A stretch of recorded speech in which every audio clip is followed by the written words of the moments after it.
Ok, este tema pues no es tan largo, básicamente aprenderse unas cuestiones importantes, ¿no? Decir que en el suelo de la pelvis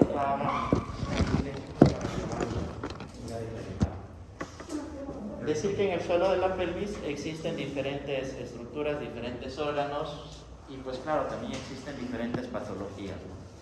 Por lo tanto, se puede decir que el estudio del suelo de la pelvis es un estudio multidisciplinar en donde pues intervienen varias especialidades médicas. Se puede también dividir al suelo de la pelvis en 3 compartimentos. Esta división es una división más que todo didáctica, no hay una estructura anatómica que divida cada uno de estos compartimentos, pero un poco para entender las distintas especialidades que pueden abarcar las patologías del suelo de la pelvis, pues se hace esa división. Entonces, en el compartimento anterior tenemos lo que es la vejiga y la uretra, que es básicamente lo que vamos a ver en esta clase, que nos van a servir los métodos imagenológicos para el estudio de las patologías del compartimento anterior. En el medio tenemos el útero y la vagina, y en el compartimento posterior el recto y el ano. Hacia adelante el pubis, hacia atrás el sacro y el coxis. Algunas de las veces, como no hay una división anatómica, son varios los compartimentos, varias las estructuras que están afectadas, por lo tanto también son varias las especialidades que intervienen en la patología del suelo de la pelvis. Lo que vamos a concentrarnos en esta clase pues es en el compartimento anterior, en la vejiga y en la uretra. Existen estudios funcionales que van a tratar de determinar ciertas patologías.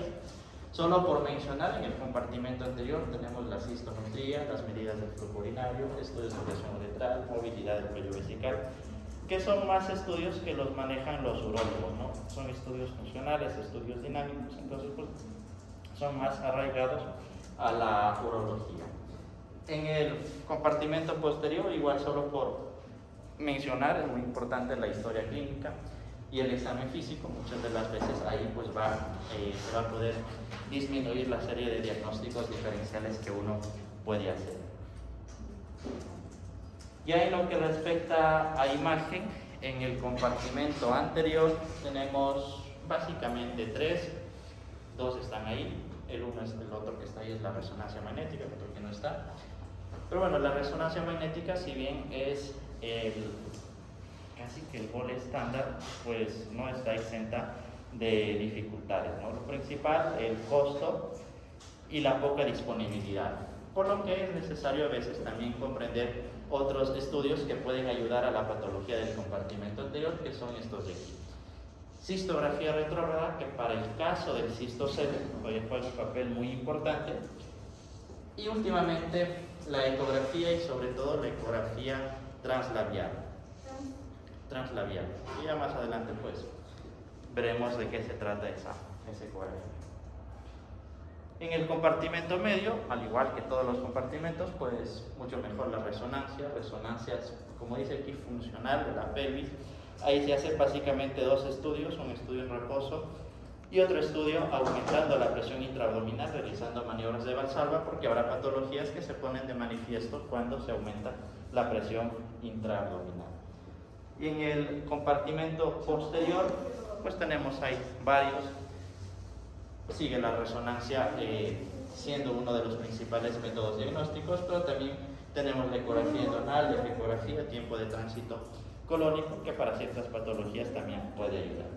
Vamos a concentrarnos en este de aquí, en el compartimento anterior. Pero antes de eso, pues recordar, ¿no? La resonancia es el mejor método para el estudio de todos los compartimentos. Y resonancia que debe ser funcional, es decir, en reposo y aumentando la presión intraabdominal, realizando maniobras de Valsalva.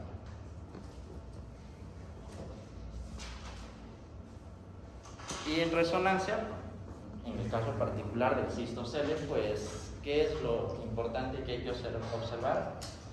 Primero, en un corte sagital, tratar de identificar la vejiga. Aquí tenemos una secuencia en T2.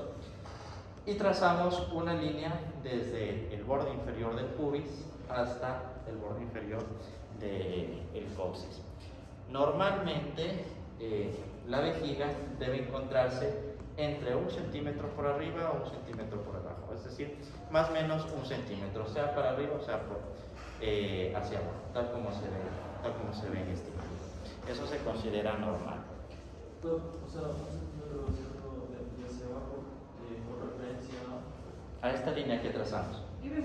Desde la parte inferior del pubis hasta la última vértebra del coxígeno. O sea, trazamos esa línea y la vejiga debe estar, lo ideal, pues por arriba de esta línea. Pero si es que se encuentra 1 centímetro por debajo, se considera todavía no. ¿Por qué es importante realizar otro estudio aumentando la presión intraabdominal? Porque a lo mejor en reposo, como en este caso de acá, no se observa ninguna patología significativa, pero cuando se aumenta la presión intraabdominal, como en este caso de acá, se ve muy fácilmente como la vejiga pues se encuentra por debajo de esta línea y por lo tanto ya se establece ahí el diagnóstico de un cistocele. Entonces de ahí la importancia de, sobre todo en patología del suelo de la pelvis, pues a veces realizar estudios realizando también maniobras de Balzar. Entonces, ¿se le aumenta la presión por esas maniobras? ¿Mande? Se le aumenta la presión por esas maniobras. Ajá, se le hace que como que puje más o menos para aumentar la presión. Entonces, en referencia a esa línea, pues podemos trazar, podemos decir 3 grados de cistocele. Cistocele leve, grado 1, cuando la vejiga se encuentra entre 1 a 3 centímetros por debajo de la línea pubocoxígea. Grado 2 o moderado, entre 3 a 6 centímetros. Y grado 3 o severo, pues más de 6 centímetros, muchas de esas veces, pues ya inclusive vista con el examen físico.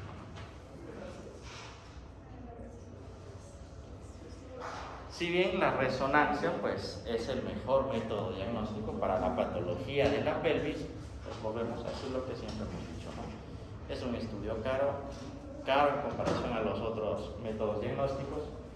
Un estudio que no es tan disponible en comparación a los otros métodos diagnósticos y a veces pues, hay la necesidad también de saber los otros métodos diagnósticos en aquellas circunstancias en las cuales pues, no se pueda utilizar la resonancia. Y en el caso particular del cistocele, la cistografía retrógrada va a jugar un papel importante. La cistografía retrógrada estudia la estática y la dinámica vesical y para el diagnóstico de cistocele se puede decir que casi es comparable su sensibilidad a la de la resonancia magnética. La ventaja de la resonancia magnética es que si bien nos va a permitir ver la vejiga, también nos va a permitir ver los otros compartimentos del suelo de la pelvis. En la cistografía pues prácticamente solo vamos a ver la vejiga, ¿no? Entonces, ¿qué es lo que hay que saber en la cistografía? Pues hay que tratar de identificar el cuello vesical y ver la relación que existe entre el cuello vesical y la sínfisis del pubis. Y hagan silencio por acá.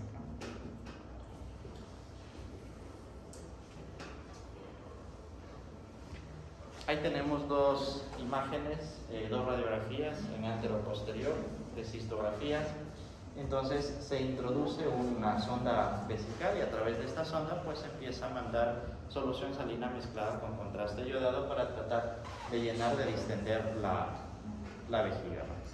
Se harán proyecciones antero-posteriores, proyecciones oblicuas y laterales, una cuando recién se está empezando a llenar la vejiga, después realizamos otra cuando la vejiga ya está completamente llena y ya se retira la sonda y se realiza esta proyección. Normalmente el cuello de la vejiga debe encontrarse por arriba de la sínfisis del pubis. Esa es la posición normal de la vejiga. Pues aquí tenemos otras imágenes ya laterales en donde igual pues vemos la vejiga, no existe ninguna lesión intraluminal, las paredes se las ven bien definidas, finas, y el cuello de la vejiga se encuentra por arriba de la sínfisis del pubis. Después también es conveniente realizar una última proyección haciéndole orinar a la paciente para tratar de identificar la uretra, que vendría a ser esta zona de acá. ¿Por qué es importante esta última proyección? Porque con esa podemos medir esos 2 ángulos uretrovesicales anterior y posterior en esta última proyección donde vemos la uretra, ¿no?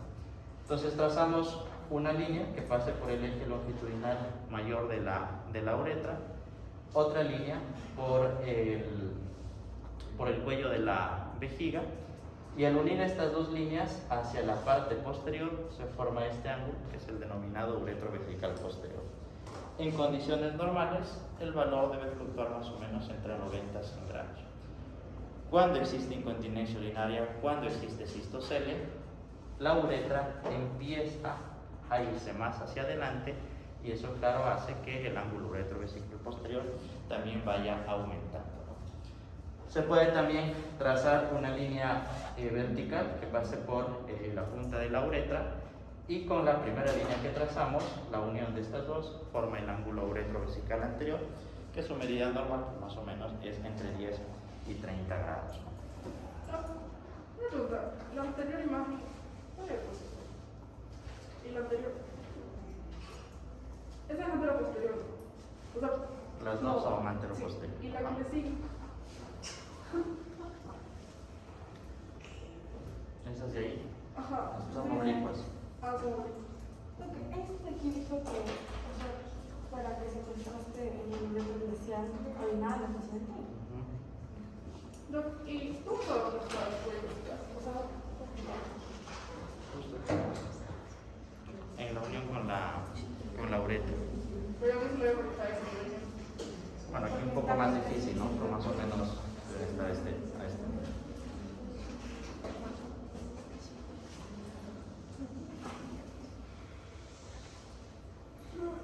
Ok, habrá circunstancias en las cuales pues el cistocele se pone mucho de manifiesto, ¿no? Aquí pues prácticamente vemos la vejiga con contraste iodado, pero la vejiga pues ha perdido su morfología normal, ¿no? Y la parte inferior de la vejiga pues está muy por debajo del suelo de la sínfisis del público, que más o menos deberá estar a este nivel.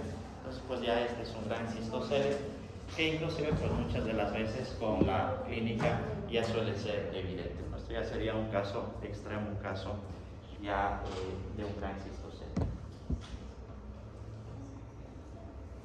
Entonces, en la cistografía, pues lo importante es saber identificar el cuello de la vejiga, la base de la vejiga, y ver su relación con la sínfisis del pulso. Normalmente, pues debe estar por arriba de la sínfisis del pulso.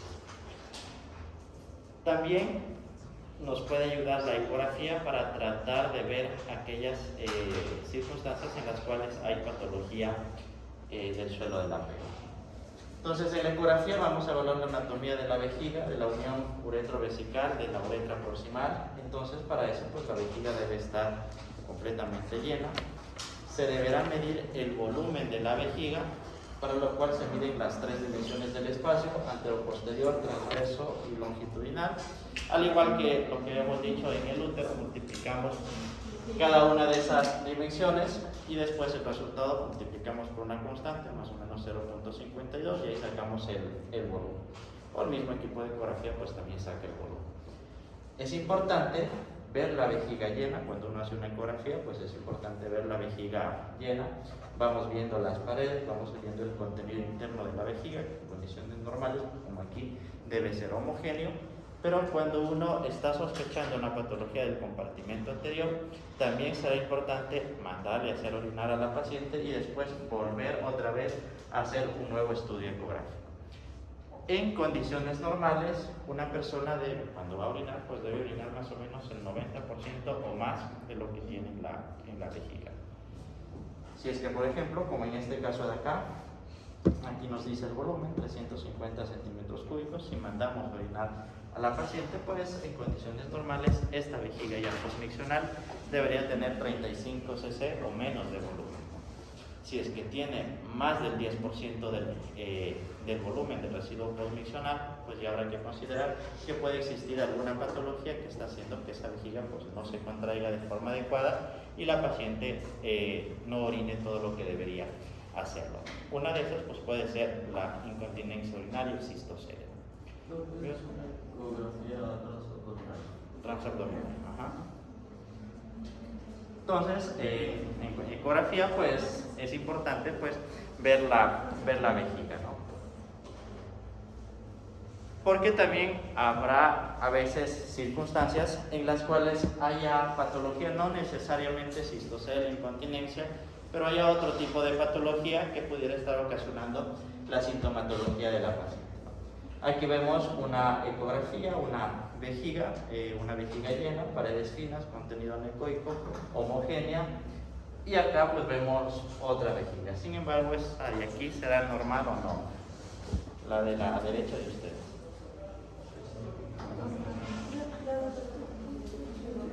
Tiene una clasificación gracias a la sombra acústica.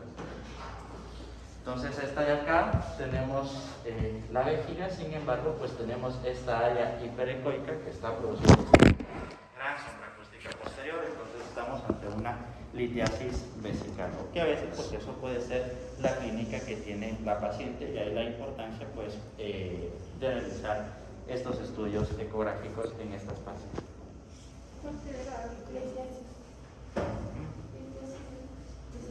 Hace un rato pues dijimos que las paredes deben ser finas, hay que tratar de identificarles a las paredes. Estas paredes en una vejiga normal van a ser finas.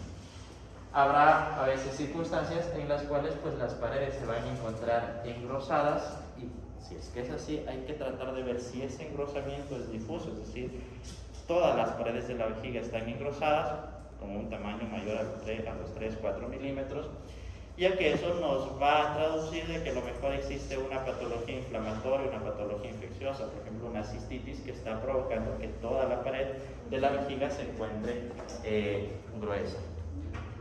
Habrá otras circunstancias en las cuales, claro, puede existir un engrosamiento de la pared, pero en una sola parte, más aún si es que nosotros vemos una masa que está creciendo dentro de la vejiga, pues, claro, el diagnóstico, la presunción diagnóstica ya va a ir cambiando, ¿no?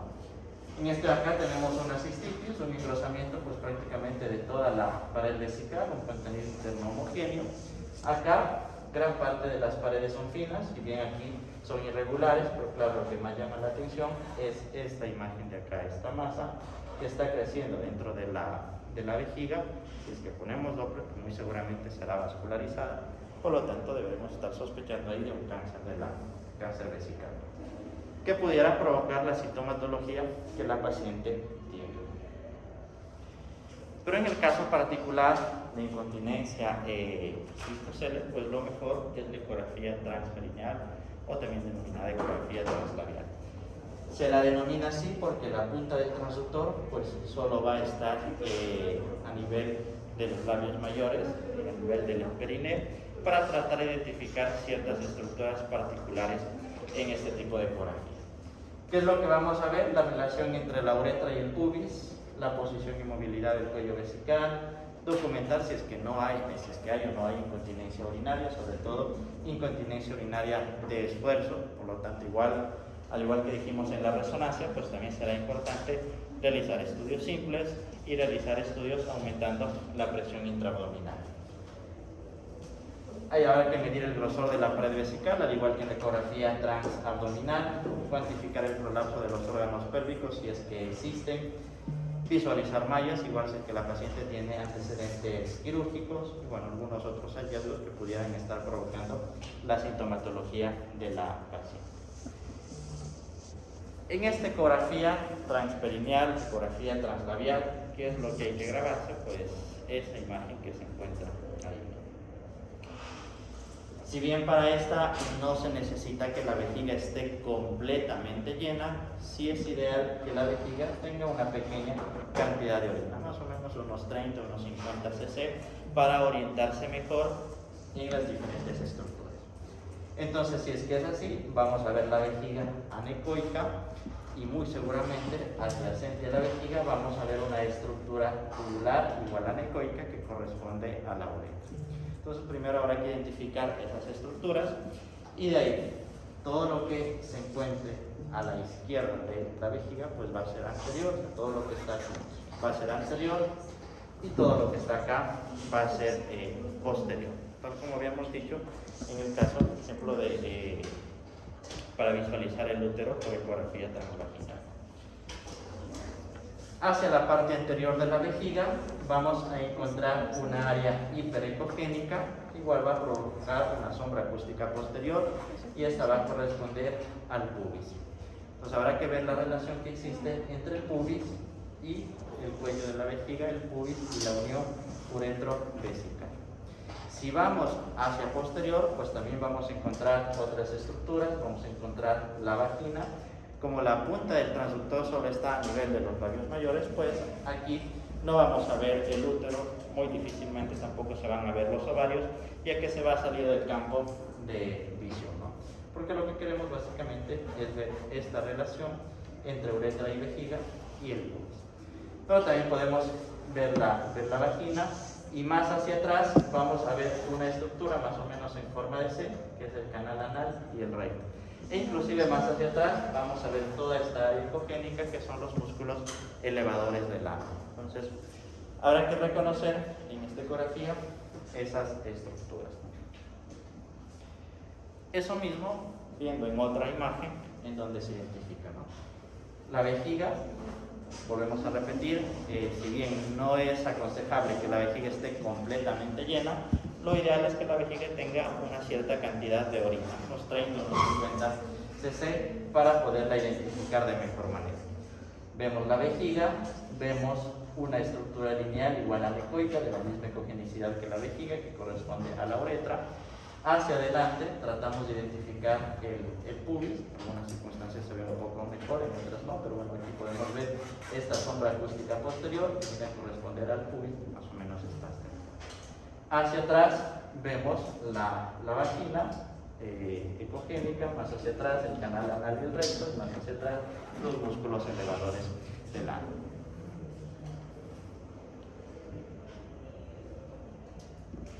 En la ecografía transperineal, translabial, también podemos medir estos ángulos uretrovesical, sobre todo el ángulo uretrovesical posterior, ¿no? Que ya habíamos dicho. Entonces vemos la sínfisis del pubis, vemos el pubis, vemos la uretra como una estructura lineal anecoica. Entonces trazamos una línea que pase por el eje longitudinal mayor de la uretra y otra línea por el cuello de la vejiga.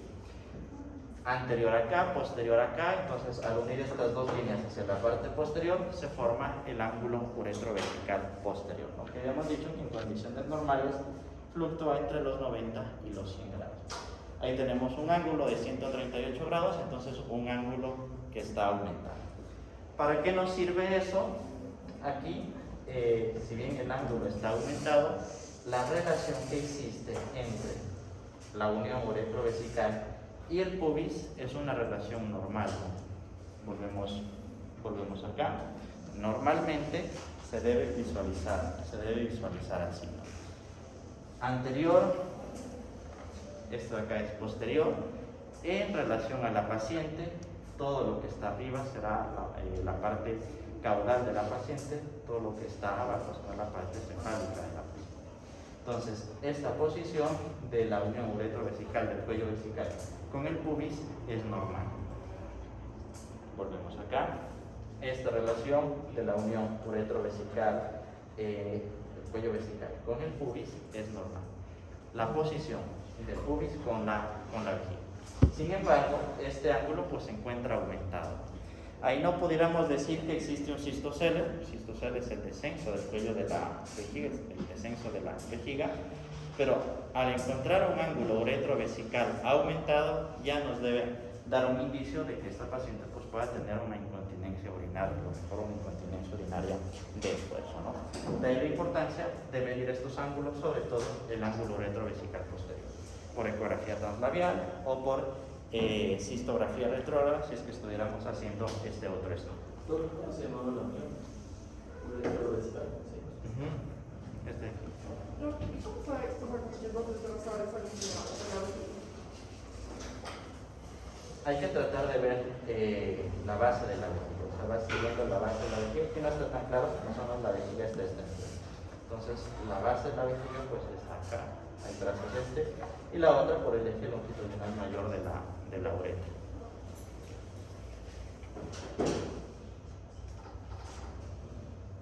También es importante medir la distancia existente entre el cuello de la vejiga, entre la unión uretra y vejiga, y la sínfisis del pubis y el pubis. visualizamos el pubis, trazamos una línea horizontal a ese nivel y medimos la distancia desde esta línea hasta la unión uretrovesical. Eso hacemos tanto en reposo como realizando maniobras de Valsalva, es decir, aumentando la presión intraabdominal. Le decimos a la mujer que puje y después volvemos a medir esa distancia, es decir, en reposo y aumentando la presión intraabdominal. En condiciones normales, la diferencia tanto en reposo y aumentando la presión intraabdominal debería ser casi que nula, debería mantenerse, ¿no? La distancia tanto en reposo como aumentando la presión intraabdominal pues debería ser muy similar. Se considera normal una diferencia de más o menos 8 milímetros. Si es que, por ejemplo, en reposo mide esta distancia mide 10 milímetros y aumentando la presión intraabdominal, esta distancia mide, no sé, 6 milímetros, 5 milímetros, se considera normal. Es decir, si hay una diferencia de más o menos 8 milímetros, se considera normal. Pero si ya es una diferencia mayor de 8 milímetros, consideramos que hay una hipermotilidad uretral que puede ser condicionante de una incontinencia urinaria, ¿no? Entonces, de ahí la importancia pues también de realizar esta medida. ¿Y por qué es importante pues realizar maniobras de Valsalva? Porque a lo mejor en reposo pues no se detecte un cistocele, en este caso de acá vemos la uretra, esta de acá es la uretra, vemos la vejiga, la unión uretrovesical, cuello vesical, vemos pubis más o menos a este nivel. La relación entre el pubis y el cuello de la vejiga pues es una relación normal, es así como debería ser. Sin embargo, claro, ya existen otros hallazgos que nos deben dar un indicio de que esto de acá no es tan normal. Primero, que la uretra está un poco curva y que, claro, si trazaríamos el ángulo, sobre todo uretrovesical posterior, pues seguramente ese ángulo va a ser mayor a 100 grados. Pero ¿por qué es importante realizar una maniobra de Valsalva? Porque ahí se ve muy claramente cómo la vejiga se va a encontrar por debajo de esta línea, que es la línea del pubis. Por lo tanto, aquí ya sería un diagnóstico de un cistocele. Y como pueden darse cuenta aquí, la uretra también empieza a tener una estructura curva y eso imposibilita a veces que la mujer cuando va a orinar no orine por completo todo lo que tiene en un principio. Por eso es que hemos dicho hace un momento que cuando estamos pensando en patología vesical y hacemos una ecografía suprapúbica, pues claro, es importante pues realizar la ecografía con la vejiga llena. Pero también será importante volver a medir el volumen vesical después de que esa paciente vaya a orinar. En condiciones normales debe haber vaciado el 90% o más de lo que tiene en un principio. Cuando les llega el cuello, o sea, normal, la referencia hasta 8 milímetros, cuando era mayor a esa consideramos los cistocele, ¿no? No cistocele, hipermotilidad uretral. Pero en sí no hay como una medida de esa longitud, ¿no? ¿Mande? No es que hay como una medida de la longitud entre el cuello. ¿Normal? ¿De esta? Pero ¿cuál? Solamente como para verla. Sobre todo para ver la hipermotilidad uretral en la diferencia entre reposo y Valsalva, si es que es mayor de 8 milímetros. Entonces recuerden, pues es importante realizar un estudio en reposo y después realizar otro estudio realizando maniobras de Valsalva, ¿no? Para tratar de identificar pues aquellos casos en los cuales la vejiga se localice por debajo de esta línea, ¿no? Bueno, para que puedan seguir conversando, pues esta creo que es la última diapositiva, ¿no?